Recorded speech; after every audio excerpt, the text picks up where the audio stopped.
I'm gonna be ranting about Game of Thrones, and also there's a bit of Avengers Endgame in there. So if you don't want spoilers of either, here's the warning now. But I'm hoping at this point that most of you have seen by now, if you cared about either Game of Thrones or Avengers.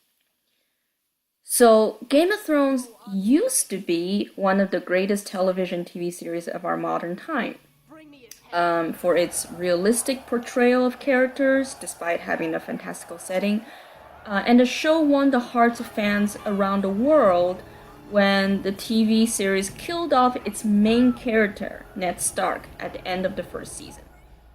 It broke the heroes will always prevail and triumph at the end trope and showed us the brilliance of G.R.R. Martin's storytelling, which, among other things, is using the death of the protagonist to set in motion for the rest of the story, as well as changing the protagonist and throughout the series by killing off many other protagonists, whereby keeping his watchers and readers guessing what will happen next. But I think everyone can remember that the last great episode is Hold the Door episode, okay? And that's the first time in the GOT universe we have a time travel. And this normally would turn off a lot of people because time travel usually ended up having plot holes. But it was emotionally effective and it was very well done, very well directed. And ever since then, it's anyone's guess what happened to the show. Okay, some say that it's because the producers are running out of budget, which is very difficult to believe given its enormous success. Others say that, well, HBO rushed the producers to finish the series due to some internal politics. Whatever it is, G.R. Martin apparently went out of collaborating with these two knuckleheads, okay? And they decided to head towards a very, shall we say, PC direction that surely will get them those nice monies, right? I'm now even questioning the bullshit surrounding being out of budget might be their projection of how poorly the show is going to do when they go for it, when they just go for the SJW thing. But they just want to go for it because wham and power! But still, I had hopes that even after the obvious political statement being shoved in your face, something enjoyable might happen. Like, I still got to enjoy moments of Captain Marvel, wouldn't you know it? Because, I'm a tolerant person, okay? I take what I can get out of entertainment. But after last Sunday's episode, Game of Thrones is officially dead to me. The build-up from the last couple of years of wham and power has come to an ending battle that, while lasting almost an hour and a half, was excruciating to watch from minute one to the very last minute. Like, I literally could not think I could be more disappointed until the last moment. It's just like more and more disappointed building up to the point where, like, you know what? I don't know how this episode's gonna end, but it couldn't have become more disappointing than this. And, you spoke too soon, let's just say. Seriously, I would rather watch the episode before this one, okay, which I enjoyed at least somewhat. It was a gimmick soap opera episode where people talk about their feelings. But hey, I'm a woman, okay? I like to watch people talk about their feelings as much as the next chick. It's just all warm and fuzzy, and I don't need to think too much about the logic or the story. And it also features a stunningly beautiful song, very haunting. Very well sung by the actor, as well as they picked a very gorgeous singer, I mean, in terms of the voice, for the end credits. Sung in kind of a Celtic style. Oh, I loved it. It was just great.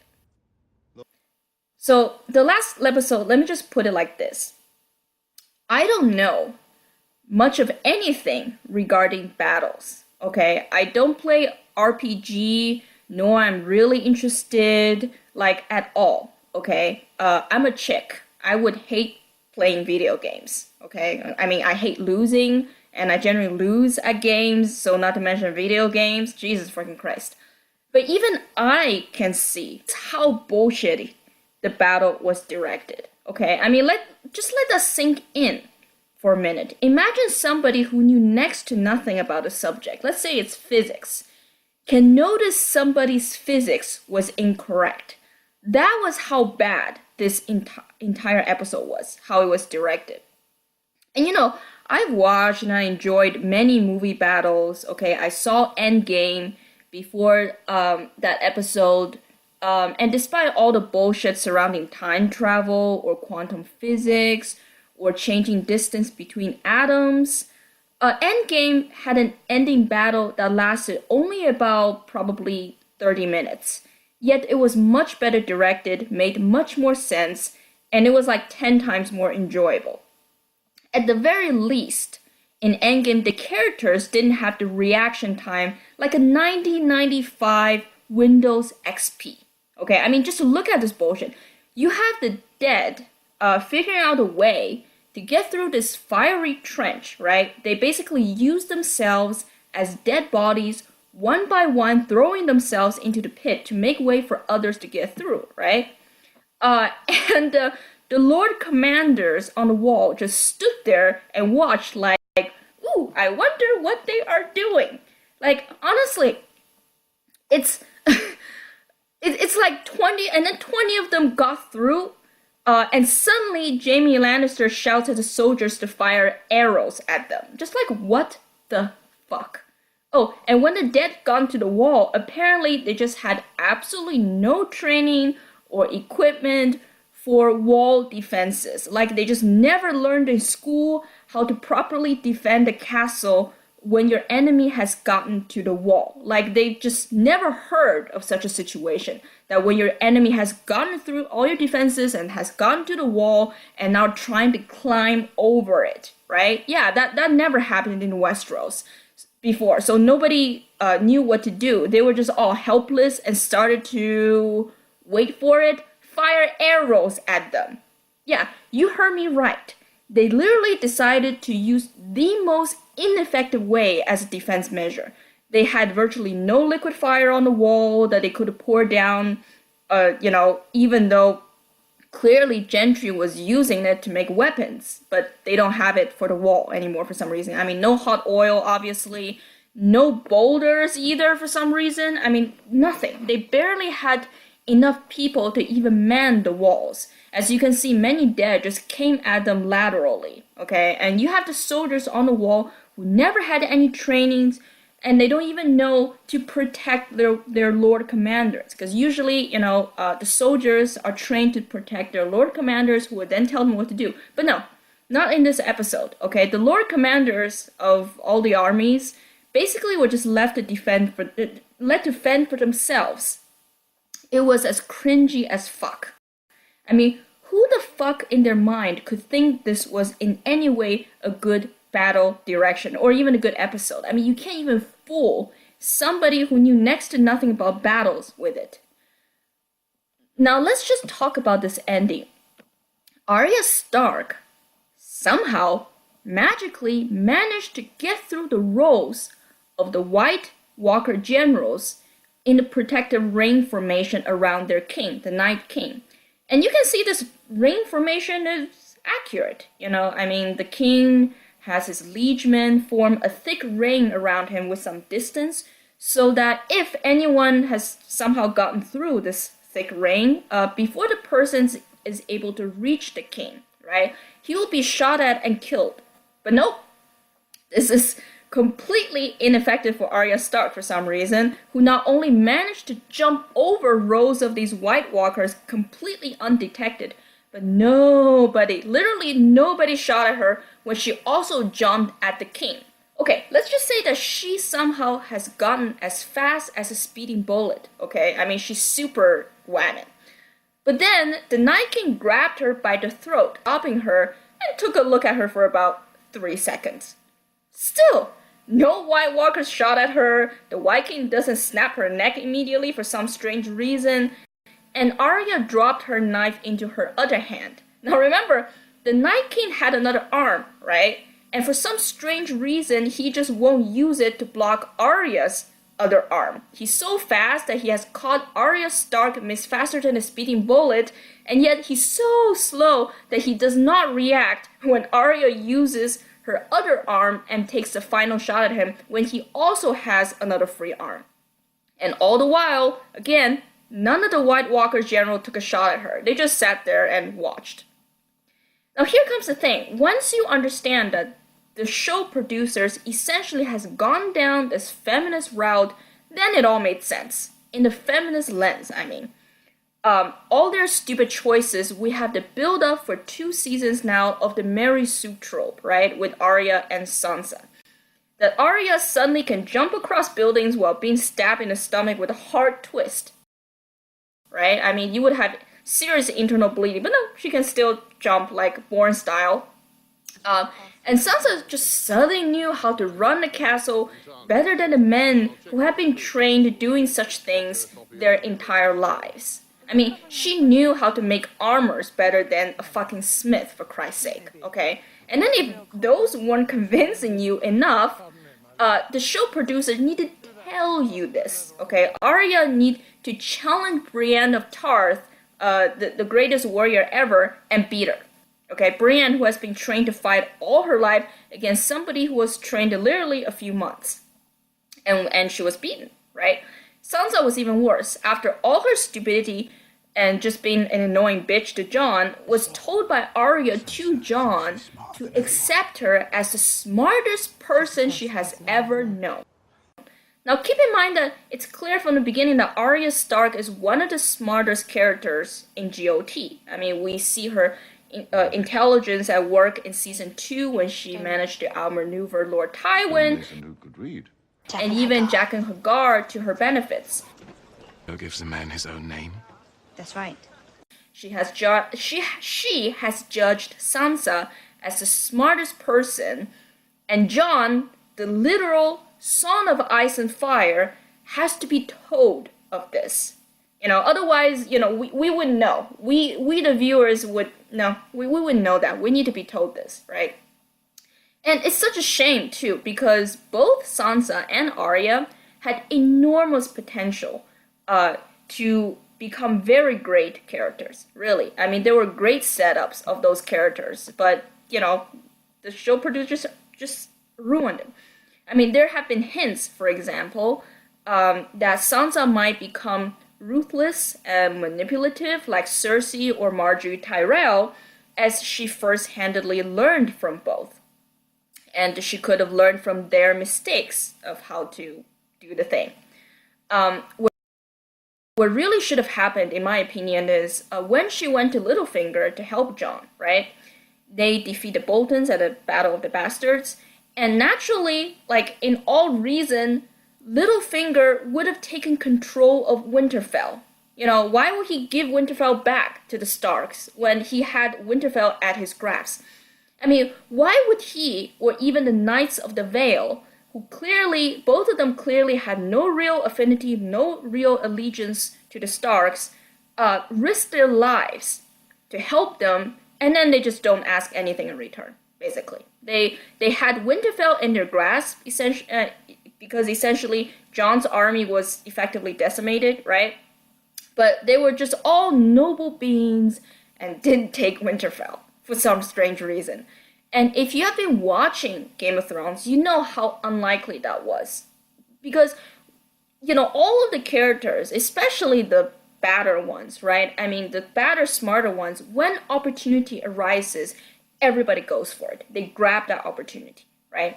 Especially somebody like Littlefinger, who had wanted Winterfell so badly, and and he was, I mean, we know this from like season 1, he wanted Winterfell, and he was the Lord of the Vale at that point, right? So we should have had a story that Winterfell was controlled by Littlefinger after the Battle of the Bastards. This would have been the most logical thing. And then Sansa, knowing his one weakness, which is her, basically. She knew that. We use that to manipulate and outmaneuver Littlefinger to his eventual death. That would have been both intriguing to watch, very exciting, and also actually more realistic. It would have been more historically accurate. We know that this is one of the greatest power that women have over men.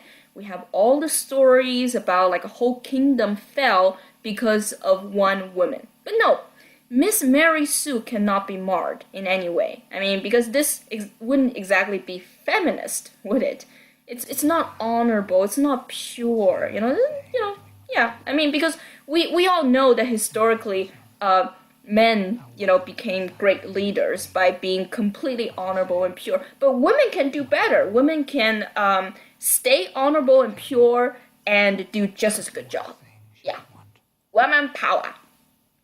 So now we're left with this nonsense that with Littlefinger, after bringing his army, he became at the mercy of both Sansa and Jon. And while Sansa literally would advise Littlefinger to then continue to try to manipulate her, and apparently from what I've heard, nearly succeeding, if it weren't for Bran's revelation. Then, after all of that, Littlefinger suddenly got dumb. Really, really dumb, and just lost his golden tongue. That was one of his greatest weapons. He didn't know how to defend himself by asking for evidence when he was accused of betrayal. Real physical evidence, and didn't even then ask for trial by combat. Let's just assume that everybody just accepted Bran as the prophet, basically. There was no question about that.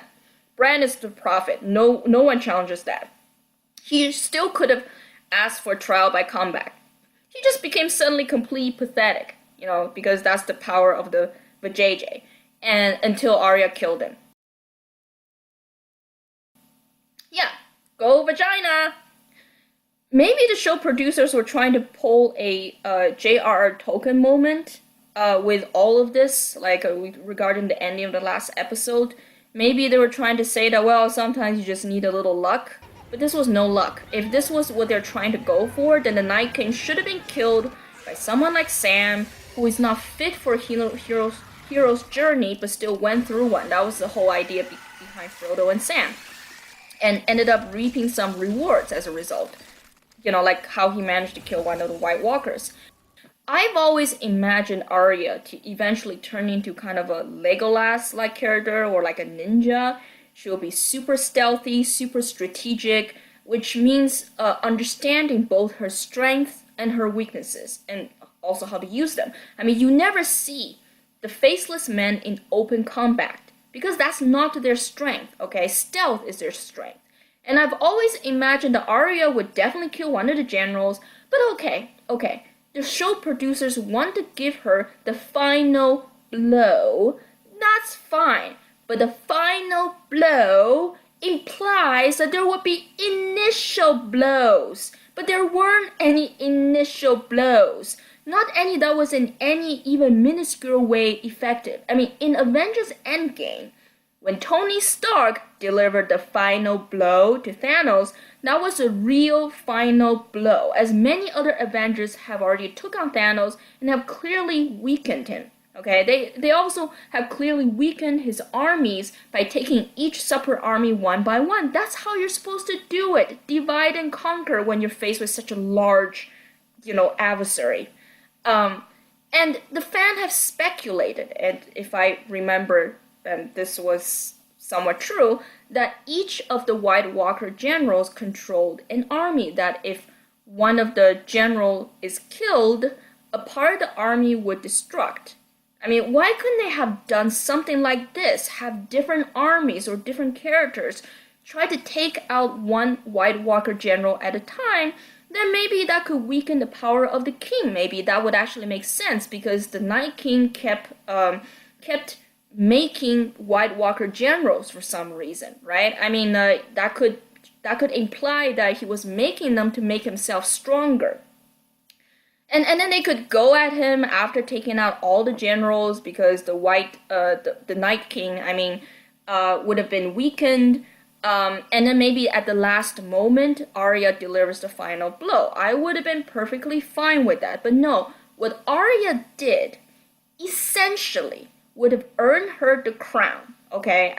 Men would basically abandon their leaders and their kings to swear allegiance to this bitch as their savior, right? Because she's basically will become their savior. Because she single-handedly saved everybody. She defeated the undefeatable all on her own. She did what nobody, not even Dany on a freaking dragon, could. And by the way, don't even get me started on the ridiculous notion that there's no reason to think why Dragonfire could kill the Night King. Dude, Dragon Glass and Valyrian Steel could kill the Night King because both were made by Dragonfire. That was what made them special. But yeah, no real reason. But whatever. This is just a minor detail. But honestly, if Arya is just named automatically the Queen of the North or of the Seven Kingdoms in the next episode, at least there will be some consistency left in the show. But no. In the next episode, everybody left and there were like magically an army of them for some reason. They're just going to ignore the fact that they were all saved by a little girl. Nobody's going to really bring it up to challenge the leadership of Jon or Dany, both of whom almost got all of them killed by their entirely ineffective leadership or battle strategy. That's what's gonna happen. When actually, okay, all they needed to do was send somebody who was trained by one of the Faceless Men. Maybe they just give the Faceless Men the Night King's name, use Bran as bait somewhere to draw the Night King out. The end. Nobody else needed to die. But of course, massive number of people needed to die from poorly prepared battle and have a magical little girl single-handedly save everybody. Because we all know that's totally un-G.R.R. Martin. And if you haven't noticed, the male characters have been progressively delegated into the baka boy position. For example, Jon stumbles like some idiot in his first flight with a dragon. Not like Dany. Oh no, she was completely cool on her first flight. But Jon, the baka boy, needs to learn how inferior a rider he is to Dany. We also have this clear message in the show that it's the women who are truly the brave ones, right? They're the ones, had we just allowed them to lead, they're just being, they're just being pushed down by men. But if we had allowed them to lead, it would make the real difference. No, we were just being sexist, looking at their smaller size. In reality, they can take on a giant. It's the men who are the ones who are shaken to their bones. It's the men who are the pathetic weepers or quitters like Sam and the Hound. And they need to become brave again by following the virtuous model of women. The little girls, they had no fear. See, if men hadn't kept women down, they would have had much better leadership because women are the truly fearless ones. And if this patriarchy wasn't bad enough for you, apparently it even extends to the dead.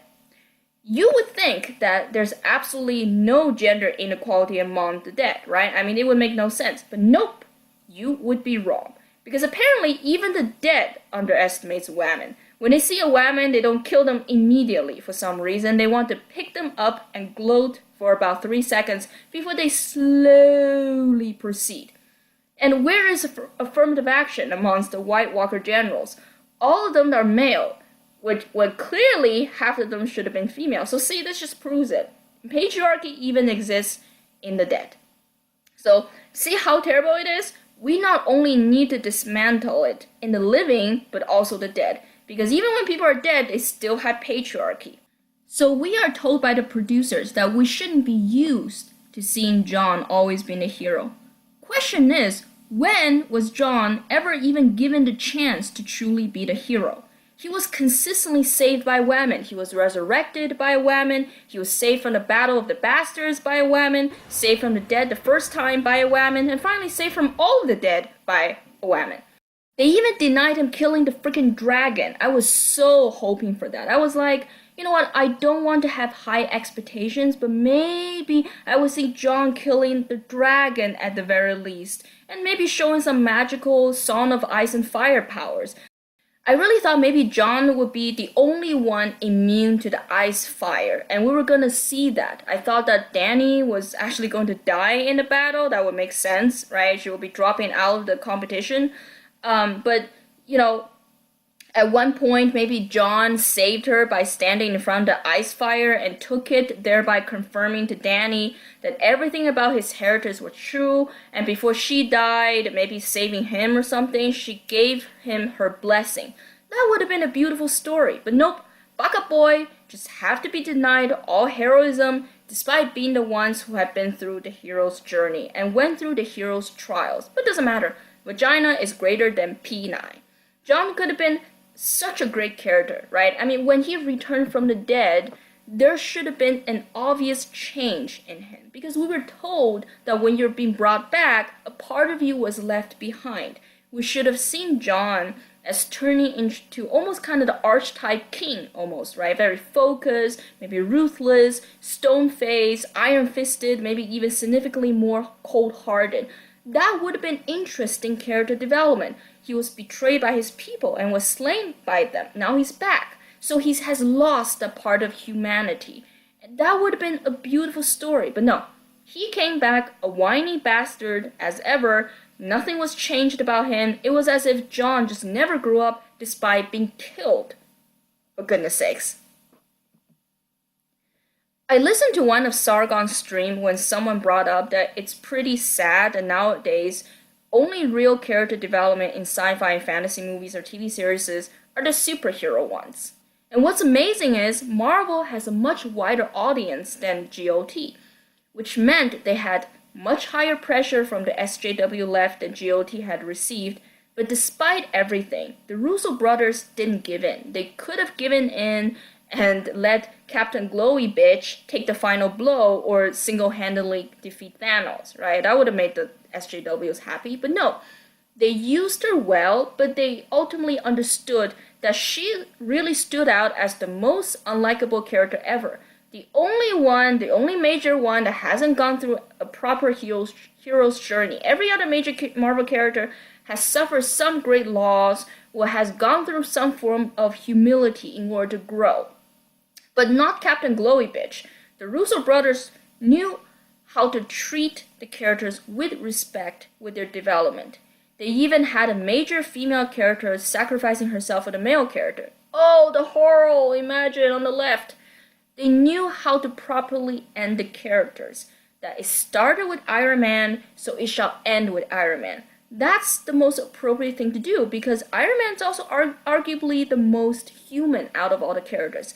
He represents human achievement. And because he has gone through the hero's journey, it is only right that he would die a hero's journey. Because that's the point about a hero's journey. That's, one of the biggest thing that a hero has to go through are its costs. Like, what are you willing to give to go through the trials? Seriously, if let's say that Arya died the way that Lyanna Mormont has died, let's say that a spear was thrown at her, it went through her body, right, and she used her last breath to stab the Night King, I would have had way more respect for the writers. But nope, the Vajayjay is exempt from any kind of cost, pain, or real sacrifice. These are the women that the little girls should look up to. I'm just so super powerful, and I can get those powers much easier than men for whatever reason, and my vagina will even protect me from death more often than men. Yay, go feminism. If we learn tomorrow that G.R. Martin suddenly died, we know the reason now.